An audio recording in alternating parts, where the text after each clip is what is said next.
I bring you greetings in the mighty name of Jesus. My name is Isley Kilechku, and today we are going to be speaking on a message that is titled, Reinvent Yourself. Hallelujah, reinvent yourself. God has laid this message so strong in my heart to deliver to you today because the glory of God is about to find expression in your life. God is about to change your life and God is about to change your destiny. God is about to transform you to become the person that He has predestined you to be. God wants to do a new thing in your life, and for this new thing that God wants to do in your life to find expression, you need to reinvent yourself. Hallelujah. You need to reinvent yourself. We are taking our reading from the book of 1 Samuel chapter 10. 1 Samuel chapter 10 and verse 1. We will see a man called Saul who was anointed to be king over the children of Israel. Hallelujah. Saul is a man from the tribe of Benjamin. Hallelujah. Saul is a man from the tribe of Benjamin. It's a small clan of his people.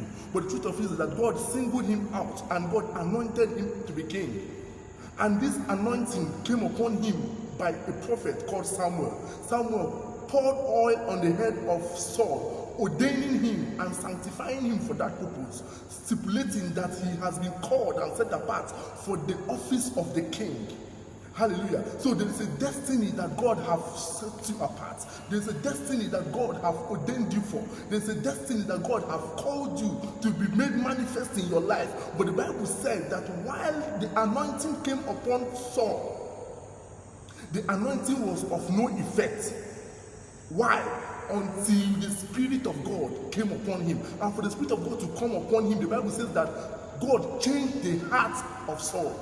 Hallelujah. Verse 9 says that as Saul turned to leave Samuel, God changed Saul's heart, and all these signs were fulfilled. You must pass through a transformation of heart to bait the manifestation of your destiny. You must be changed, you must be transformed by the renewal of your heart, by the renewal of your mind for the glory wherein God has called and destined you for to find expression and be evident in your life. Yes, you have been prophesied to become anything in life. God has ordained you for a specific assignment. God has called you. God has anointed you for a specific purpose. I don't know the destiny that God has called you, but your heart must be transformed. Your heart must be changed in line with the character of God. You must become a physical reflection of the glory and the will of God for the manifestation of the plan of God to find expression in your life.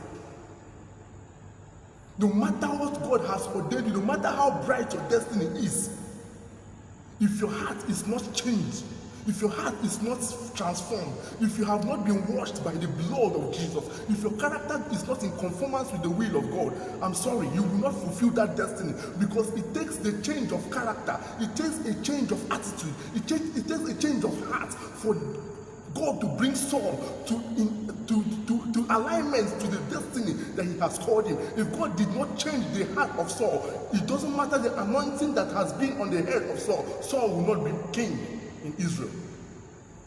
So for the destiny that God has called you to be made manifest on earth, for you to become a reflection of what God has destined before the creation of the world, to become a reality in this world, for you to become physical, for you to become visible, the destiny of your creation,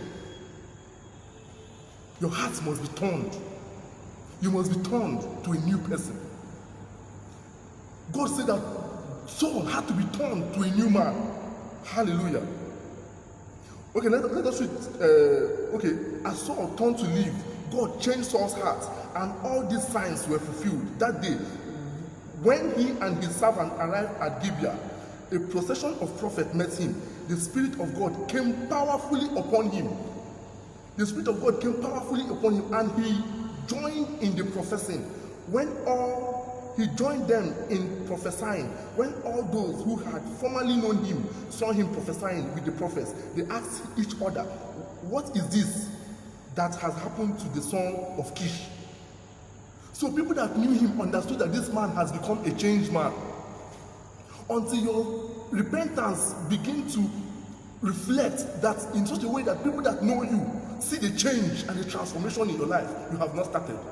People must understand that you are a changed person. They must see a physical reflection of the inward God that you have believed. They must see a physical reflection of the Christ that is indwelling in you. Your change must be visible.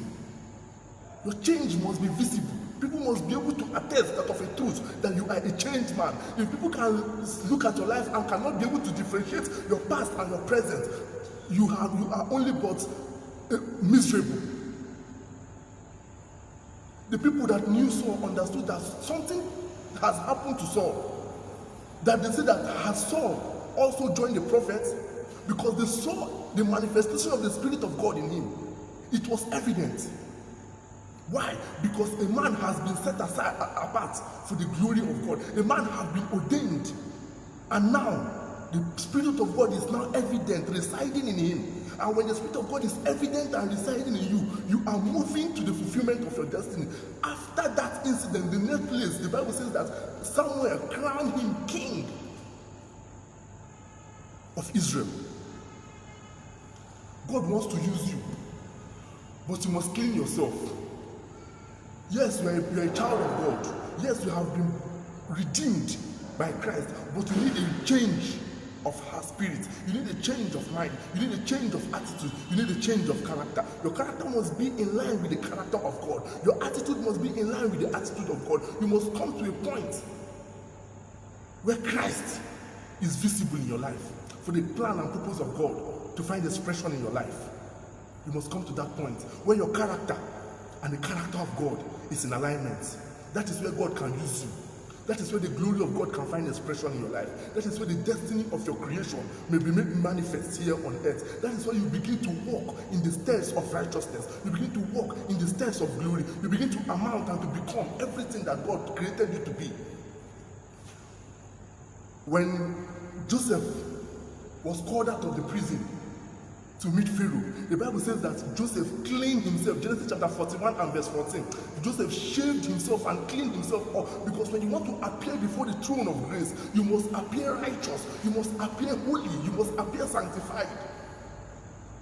All the spirit attitude, all the slave attitude, all this character of slavery, everything that has come, all the flesh that has come with you, when you want to appear before the throne of grace, you will purge all of them. You must appear pure. You must be refined as gold.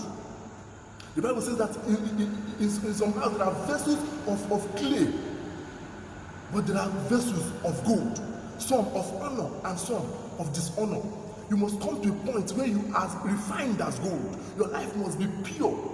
Pure from every impurity of life, pure from every lust of life, pure from every offense of life, pure from every sin in any way, every sexual sin, every sin of the spirit and of the heart. It must be pure.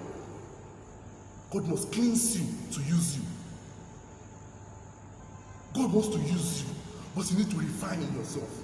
You need to reinvent yourself. You need to shed some attitude. You need to shed some character. You need to do away with some friends, do away with some associations, do away with some habits that are not in line and in conformance with the plan of God, that are not in synchrony with the agenda of God for your life.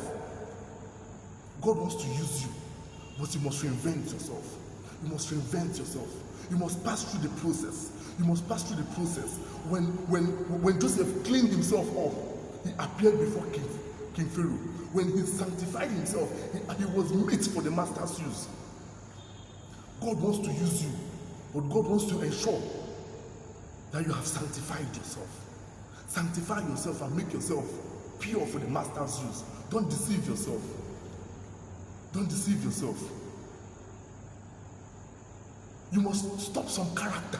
There are some characters that cannot carry the capacity that God wants to entrust in your hands. There are some characters that cannot hold the anointing that God wants to release in your life. There are some characters that cannot sustain the glory that God is lifting you, because God is lifting you to a height, and you must come to a point of sanctification for you to sustain where God wants to lead you. You must come to a point where you can be able to sustain the anointing.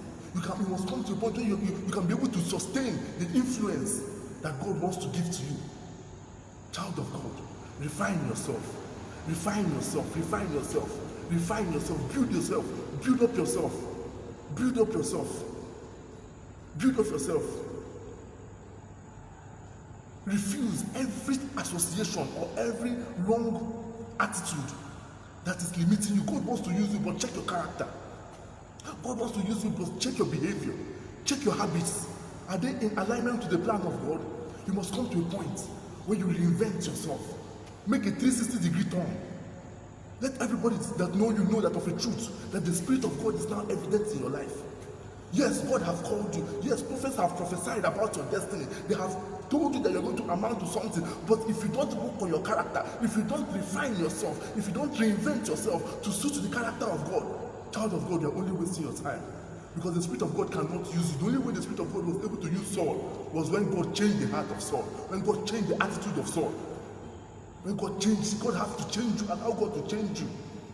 Allow God to change you, because God can only use you if only He can change you. If God changes you, then He can use you. If you allow the transformation of the Spirit of God to work on you, then you can be made used. You can be made fit and meet for the Master's use. The glory of God is waiting to find expression in your life. The power of God is waiting to tabernacle in you, if only you can change your character. Child of God, reinvent yourself. Reinvent yourself. God wants to use you. God wants to use you. The time has come. The time has come, except a corn of wheat falls to the ground and die. Verily, verily, I say unto you, except a corn of wheat falls to the ground and die, it abides alone, but when it dies, the Spirit of God will quicken you.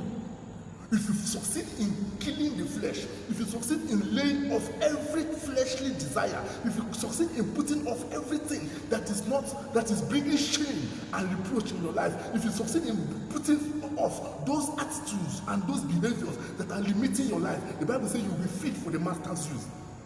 And then the Spirit of God can multiply you, can come on you and begin to stir you up to great growth, begin to stir you up to great influence, begin to position you in places that matter, begin to connect you to people that matter, begin to shift you and take you to places that matter, because God needs to position you that you may be a blessing to your world. God needs to position you for your life to change. God needs to connect you to men and women that are going to shift you up, and you may become a reflection of the light of God in this land or in this dark world of the living.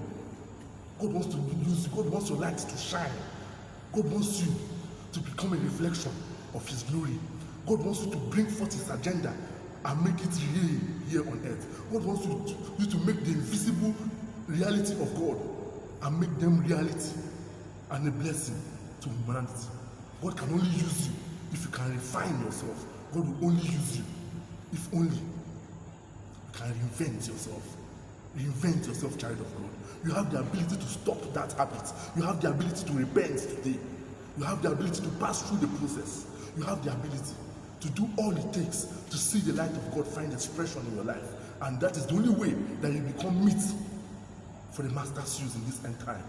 God is raising generals. God is raising great men and women who is going to use in spheres of influence, who is going to use in places that matter, who is going to position in nations that will become authorities and influence and voice to the voiceless, and blessing to them that are downtrodden.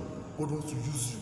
God wants to release wealth into your hands. God wants to release authority into your hands. God wants to bring you to a point of great influence. God wants to use you. God wants to change your story. I pray for you in the name of Jesus that in everything that you are doing, that your life will now become a total reflection of the will of God. That you may begin to shine forth the light of God. That you will lay down everything that is not in conformance to the plan of God. That you may become refined as gold, meet for the Master's use in Jesus.